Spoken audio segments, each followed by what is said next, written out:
ठरलं तर मग मालिकेच्या आजच्या भागामध्ये अश्विन हा हॉलमध्ये सोफ्याकडे आलेला असतो बसण्यासाठी. इतक्यात आता समोर त्याला एक बॉक्स ठेवलेला दिसतो आणि तो तिथे घाबरतो. तो विचार करतो की हा असा बेवारस बॉक्स इथे कसा काय? अशा गोष्टींमध्ये बॉम्बसुद्धा असू शकतो. आणि अश्विन आता खूप मोठा कांगावा करायला लागतो. बॉम्ब बॉम्ब असा आरडाओरडा करायला लागतो. घरातले सगळेच जण आता घाबरून पळत येतात. तेव्हा आता सायली अश्विनला समजावण्याचा प्रयत्न करते की तो बॉक्स तिनेच ठेवला आहे. तर त्यावरती आता अश्विन सांगतो की अच्छा, हे तर मला आधीच माहिती होतं. तेव्हा अस्मिता चिडते आणि म्हणते की असं हे सगळं काही माहिती होतं म्हणून आरडाओरडा करून मुद्दाम बोलवलंस का? तेव्हा आता पुन्हा आजी सायलीला विचारते की हा बॉक्स इथे का ठेवला आहे? तर सायली सांगते की पुन्हा आजी हा बॉक्स इथे ठेवला आहे. या बॉक्सचं नाव आहे बजेट बॉक्स. तेव्हा कल्पना विचारते की बजेट बॉक्स म्हणजे काय? तेव्हा आता सायली सांगते की आई, आता आपल्या घराचा खर्च हे अश्विन भाऊजी आणि बाबा तिघेही समप्रमाणात उचलतात ना. मग आता ते पैसे डायरेक्टली माझ्या हातात न देता ते या बॉक्समध्ये जमा होतील. म्हणजे काय होईल की ते पैसे कोणा एकाच्या हाती न राहता ते सगळ्या कुटुंबाच्या ताब्यात राहतील. सगळेच जण आता चकित होऊन सायलीच्या बुद्धीचं कौतुकच करतात. तिथे आता पूर्णाजीला सायली विचारते की काय झालं पूर्णाजी, तुम्हाला माझी ही कल्पना आवडली नाही का?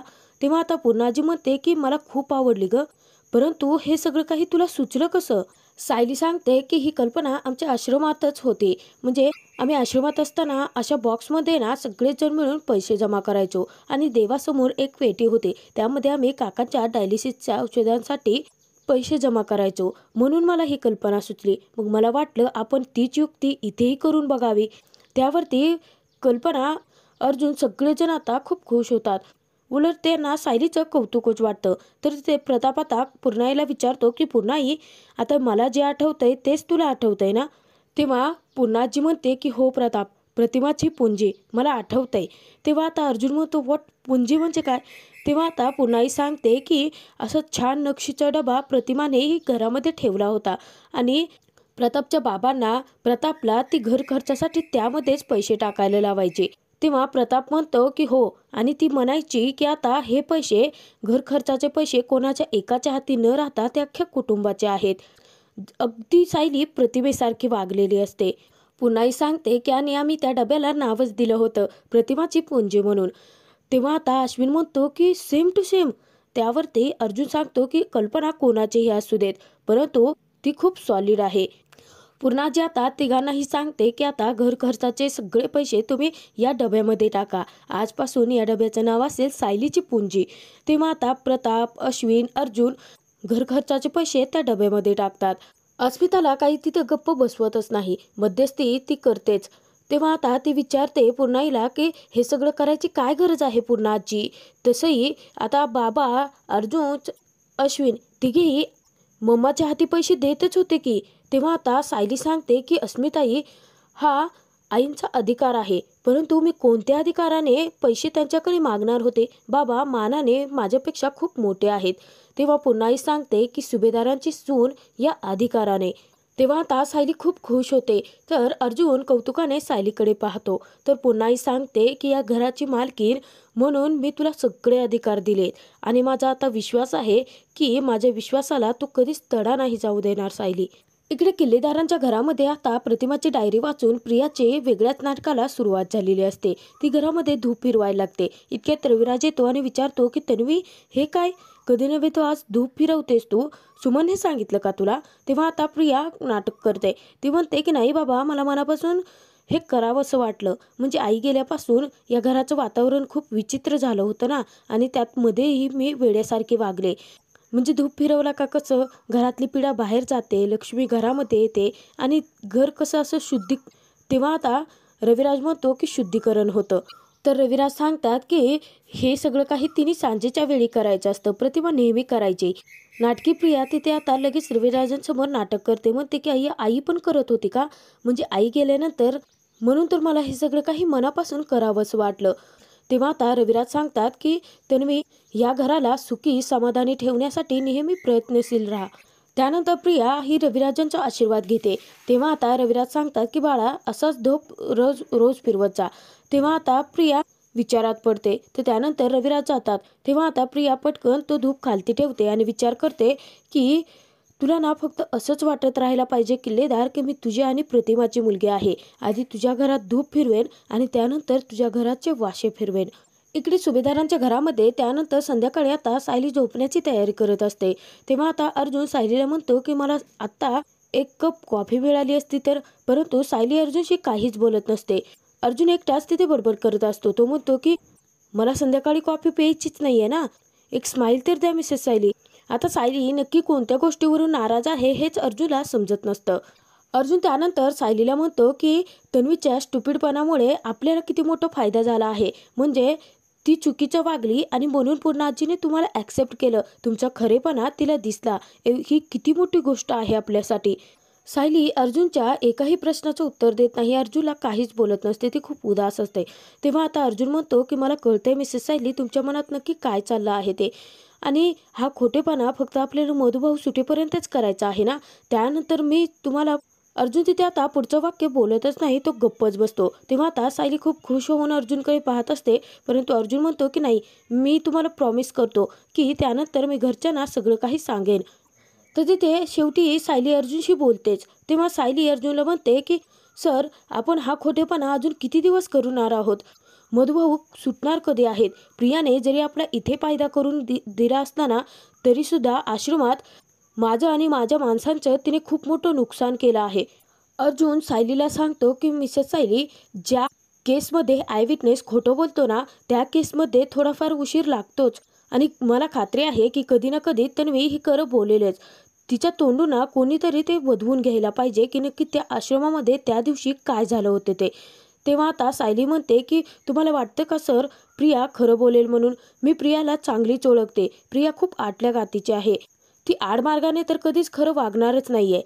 अर्जुन विचार करतो आणि त्यानंतर तो सायलीला सांगतो की कोणी नसलं तरी ही गोष्ट मी करू शकतो. तेव्हा सायली विचारते की हे कसं करणार आहात सर तुम्ही. तुम्हाला जमणार आहे का. नाही म्हणजे तुम्ही प्रियाच्या विरोधातले वकील आहात आणि तिच्या विरोधातल्या वकिलाला ती खरं का सांगेन. तेव्हा आता अर्जुन म्हणतो की ती वकिलासोबत खरी बोलत नसली तरी तिच्या लहानपणीच्या मित्रासोबत तरी खरं बोलू शकते ना. तेव्हा आता सायली खूप खुश त्याने उठून अर्जुनकडे जाते. विचारते की तुमच्या डोक्यामध्ये नक्की काय चाललंय सर. तेव्हा आता अर्जुन सांगतो की मी जर तन्वीसोबत प्रेमाचं नाटक केलं तर. तेव्हा आता सायली मोठ्यानेच ओरडते. तर अर्जुन दचकतो. तेव्हा आता अर्जुन सायलीला विचारतो की काय झालंय तुम्हाला इतकं का ओरडताय तुम्ही. तेव्हा सायली म्हणते की तुम्ही असं काहीतरी विचित्र बडबडाल आणि मी आरडाओरडा करणार नाही का सर. तिथे सायली खूप चिडलेली असते. तर त्यानंतर अर्जुन सायली जे समजूत घालतो तो म्हणतो की मिसेस सायली हे सगळं काही लॉजिकली करेक्टच आहे. तन्वीचं माझ्यावरती प्रेम आहे आणि तिला मनापासून माझ्यासोबत लग्न करायचं आहे आणि प्रेमाचं नाटक करून मी तिच्याकडून खरं काढून घेऊ शकतो. त्यावर ते सायली चिडते आणि ते अर्जुनला म्हणते की म्हणजे आता खरं काढून घेण्यासाठी तुम्ही प्रियाच्या जवळ जाणार आहात का. तेव्हा आता अर्जुन म्हणतो की नाही जवळ म्हणजे तुम्हाला माहिती आहे ना मी की कुठल्या मुलीचा डिसरिस्पेक्ट करेन का. अगदी ती तन्वी असली तरी सुद्धा तुम्ही या गोष्टीच्या बाबतीत माझ्यावरती पूर्ण विश्वास ठेवू शकता ना. अर्जुन सायलीला सांगतो की मी फक्त तन्वीला हे दाखवेन मिसेस सायली की मी तिच्या खूप प्रेमात आहे. तेव्हा आता सायली रागाने अर्जुनकडे पाहते.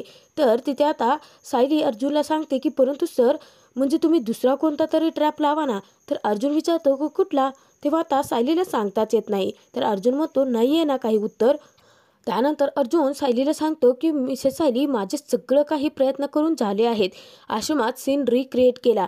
त्यामध्ये तन्वी गडबडली होती परंतु ती इतकी हुशार आहे ना की तिने तिची बाजू सावरून घेतली आणि आता तिचा फक्त एकच वीक पॉईंट आहे तो म्हणजे मी. तेव्हा आता सायली म्हणते की आता प्रेमाचं नाटक म्हणजे तुम्ही खूप काही करणार सर. नाही मला हे अजिबात आवडणार नाही आणि चालणार सुद्धा नाही. त्यावरती अर्जुन सायलीला विचारतो की का नाही चालणार तुम्हाला काय प्रॉब्लेम आहे. म्हणजे आता मी तन्वीसोबत प्रेमाचं नाटक करतोय यासाठी तुम्ही एवढं जेलस इनसिक्युअर का होताय. अर्जुन आता मागचा एक प्रसंग सायलीला आठवून देतो. तेव्हा आता प्रियाने अर्जुनसोबत जे काही केलेलं असतं ते सगळं काही अर्जुन सायलीला सांगतो. तेव्हा अर्जुन म्हणतो की त्यावेळी तर तोंड लपवून माफ करा असं म्हणून ती निघून गेल्या होतात ना मग आता काय झालं. तेव्हा आता सायली म्हणते की कसं सांगू सर मला ना त्यावेळची परिस्थिती वेगळी होती कारण मी त्यावेळी तुमच्या प्रेमात पडले नव्हते ना. तेव्हा आता सायली अर्जुनला सांगते की नाही सर मी या गोष्टीसाठी चिडते कारण प्रिया कशी मुलगी आहे हे मला चांगलंच माहिती आहे. उलट ना या सगळ्या गोष्टीसाठी ना तुम्ही एका वेगळ्या मुलीसोबत केलं ना तरी चालेल मला, परंतु प्रिया नाही सर. तेव्हा आता अर्जुन मनात विचार करतो की अच्छा, म्हणजे मी वेगळ्या मुलीसोबत फ्लर्ट केलं तर मिसेस सायलीला चालेल, म्हणजे मिसेस सायली माझ्या बाबतीत पॉझिटिव्ह नाही आहे. तर सायली अर्जुनला घाबरवते. तेव्हा आता सायली म्हणते की सर ती प्रिया खूप विचित्र मुलगी आहे. काय आहे ना, तुम्ही करायला जाल एक आणि भलतंच काहीतरी घडून बसेल. तेव्हा आता अर्जुन घाबरतो आणि सायलीला विचारतो की भलतंच काहीतरी म्हणजे? सायली खरोखरच आता प्रियाच्या बाबतीत जेलस फील करायला लागलेली असते. तेव्हा आता ती अर्जुनला म्हणते की अच्छा, म्हणजे ही गोष्ट तुमच्या मनात आधीपासूनच चालू होती, तर म्हणूनच तर तुम्ही प्रियासोबत पास्ता खायला गेला होतात. तेव्हा आता अर्जुन म्हणतो आधीपासून? नाही नाही मिसेस सायली, तन्वी ऑफिसमध्ये आली होती, परंतु मी चैतन्यसोबत पास्ता खायला गेलो होतो. अर्जुन सायलीला सांगतो उलट हे प्रेमाचं नाटक करणं ना जडच जाणार आहे मला. तर सायली म्हणते जड जा की तुम्हाला मज्जा मज्जा येणार आहे. तेव्हा आता अर्जुन म्हणतो की मज्जा मज्जा माय फूट, जर मला तन्वीसोबत मज्जाच करायची असती ना तर 1 वर्ष आधी केली असते मी. हे बघा आपल्याकडे दुसरा कोणताही मार्ग नाही आहे, प्लीज हा मार्ग स्वीकारा. तेव्हा आता सायली करते. तर अर्जुन म्हणतो की ठीक आहे, तर आपण पुढच्या प्लॅनला सुरुवात करूया. तेव्हा आता सायली म्हणते मी हो कधी म्हणाले? तर अर्जुन सांगतो की तुम्ही आताच म्हणाला ना. तेव्हा आता अर्जुन त्याला सायली सांगते की आणि हो मध्ये फरक असतो सर. सायलीने आता अर्जुनसोबत खूप वाद घातलेले असतात या गोष्टीवरून. त्यानंतर आता अर्जुन पुढे काही बोलणार तेव्हा सायली म्हणते की शुभरात्री, झोपा आता, उद्या सकाळी ना दुसरं काहीतरी सुचेल. तेव्हा आता सायली बेडवरती जाऊन झोपते आणि त्यानंतर ती अर्जुनला म्हणते की उद्या रात्री ना तुमच्या स्वप्नामध्ये प्रिया नाही आली म्हणजे मिळवलं. अर्जुन आता पुरता कोंडीत सापडलेला असतो. अर्जुन मनामध्ये विचार करतो की जर तन्वीसोबत मी जर प्रेमाचं नाटक केलं तर तन्वी हे कबूल करेन की खून मधुभाऊने नाही तर साक्षीने केला आहे. परंतु ही गोष्ट मिसेस सायली समजून का घेत नाहीयेत? प्रतिमाची ती मुलगी आहे हे खरं दाखवण्यासाठी प्रियाची इकडे मात्र वेगळीच नाटकाला सुरुवात झालेली असते. तर दुसऱ्या दिवशी सकाळी प्रियाने एका मुलीला आता पैसे देऊन दारामध्ये रांगोळी काढून घेतलेली असते. तर त्यानंतर रविराज आता झोपेतून उठून आल्यानंतर ते सुमनला विचारतात की काय झालं, तन्वी कुठे आहे? तर सुमन सांगते की तन्वी बाहेर अंगणात आहे, मला वाटतं की ती रांगोळी काढत असेल आणि ती ना कसलं तरी आपल्याला सरप्राईज देणार आहे असं म्हणाली होती, मला वाटतं की तेच सरप्राईज असेल. तेव्हा आता रविराज खूप खुश होतात आणि विचारतात की काय मग 1 तास झाला हे म्हटल्यानंतर आपण जायचं का, बघूया ना, तन्वीचं सरप्राईज स्पॉईल तर नाही ना होणार? तेव्हा आता सुमन म्हणते नाही भाऊजी, चला आपण दोघे जाऊन पाहूयात.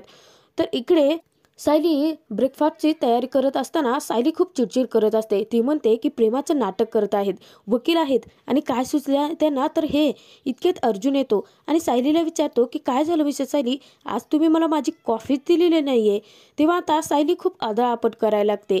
अर्जुनच्या लक्षात येतं की सायली चिडचिड का करते ते. तेव्हा आता अर्जुन म्हणतो की काय झालं? तर त्यानंतर आता अर्जुन सायलीला समजवण्याचा खूप प्रयत्न करत असतो, परंतु अर्जुनचं काहीच ऐकून घ्यायला सायली तयारच नसते.